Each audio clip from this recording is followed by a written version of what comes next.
ये SSC CGL 2024 जो अभी पेपर हुए थे, ठीक है, उसका प्री का क्वेश्चन है। सिंपल इंटरेस्ट का है जो इंस्टॉलमेंट वाला। एक तो हम पढ़ते हैं कि उसका फॉर्मूले से भी हम कर लेते हैं, ठीक है, 100 मान के भी कर लेते हैं। ये होता है कि हर मंथ वो कुछ पे करता रहेगा, ठीक है, और कुछ वो क्या करता है, डाउन पेमेंट करता है। तो यहाँ पे कह रहा है राहना ने एक स्कूटी परचेज करती है जिसकी जो प्राइस थी वो थी 40,000। तो स्कूटी की जो प्राइस थी वो कितनी थी, 40,000। शॉपकीपर उसको कहता है कि 25,000 ये तो कैश पेमेंट कर दे, और बाकी जो है वो 4 महीने की, हर महीने 4,000 रुपए के इंस्टॉलमेंट में पे कर दे। ठीक है, या तो आज हम दुकान पे गए तो स्कूटी की जो प्राइस थी 40,000, या तो हम 40,000 आज ही पूरा पे कर दें तो वो स्कूटी हमें क्या करेगा, दे देगा। ठीक है, 40,000 रुपए हैं तो। अदरवाइज वो क्या कहता है कि आज आप 40,000 नहीं है तो आप एक काम कीजिए, मुझे 25,000 रुपीज तो आज के दिन डाउन पेमेंट कर दीजिए, ठीक है, और स्कूटी ले जाइए। ठीक है, तो 25,000 रुपए तो ये क्या किया, उसने डाउन पेमेंट कर दिया। तो रिमेनिंग जो यहाँ पे पैसा बचा, 40 उसकी प्राइस थी, 25 अपने डाउन पेमेंट कर दिया, तो रिमेनिंग जो उसका पैसा बचा वो कितना बचा, 15,000। ठीक है, यदि 15,000 भी हम ये सोचते हैं कि नहीं अभी पे कर देते हैं तो 40,000 में स्कूटी मिल जाएगी, लेकिन 15,000 रुपये और हमारे पास नहीं है। तो वो क्या कहता है कि नेक्स्ट जो 4 महीने हैं उसमें आप मुझे हर महीने 4,000 रुपए की एक इंस्टॉलमेंट पे कर देना। तो 4,000 की एक इंस्टॉलमेंट है और 4 इंस्टॉलमेंट टोटल हो जाएंगी, तो 4 गुना 4 16, 16,000 रुपीज हो गया। जबकि था प्राइस कितना बचा हुआ था, 15,000। हमें कितना पे करना पड़ा है, 16,000। तो डिफरेंस कितने का है यहाँ पे रिमेनिंग पे, तो वो है 1,000 रुपए का। तो ये तो क्या हो गया, ब्याज हो गया, यानी 1,000 रुपए ज्यादा जो आ रहा है वो हमसे वो क्या ले रहा है, ब्याज ले रहा है। तो ब्याज कितना आ गया, 1,000। अब इस टाइप के क्वेश्चन में हमें पूछता है रेट। रेट आपको पता है कि रेट का फॉर्मूला होता है एसआई।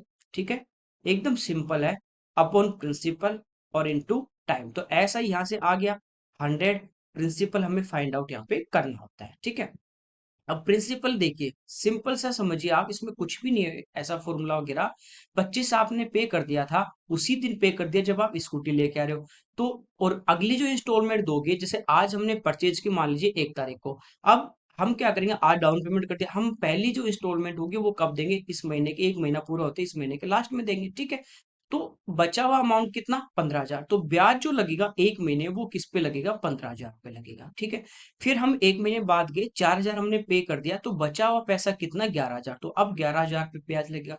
फिर 1 महीने बाद ये 11 पे 1 महीने लगेगा, ये भी 1 महीने लग रहा था, फिर 4,000 पे कर दिए तो 11,000 बचे। फिर 4,000 पे कर देंगे महीने के लास्ट में, तो हमारे पास कितने बचेंगे, यानी 7,000। इस पे 1 महीने ब्याज लगेगा।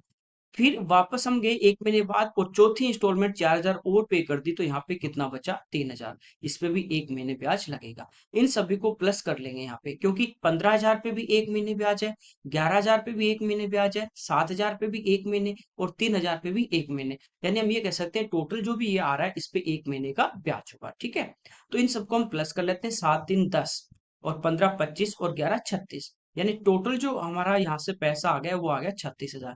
हम ये कह सकते हैं कि 36,000 पे 1 महीने ब्याज लगा, सब पे 1 महीने का निकालें या 36,000 पे एक साथ निकाल लें।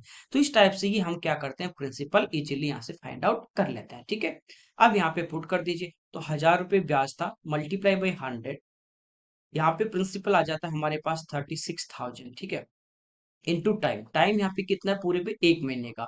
ये साल में टाइम लेते हैं तो डिवाइड बाई 12 करेंगे तो वो 12 हमारा ऊपर आ जाएगा। ठीक है, ये 3 जीरो से हमारे 1,000 कैंसिल हो गया, 12 से कितनी बार कटेगा, 3 बार, 100/3, यानी 33 एंड 1/3%। ये इस क्वेश्चन का हमारा आंसर आ जाता है। ठीक है, सिंपल एकदम है, इस टाइप से हम सोल्व करते हैं।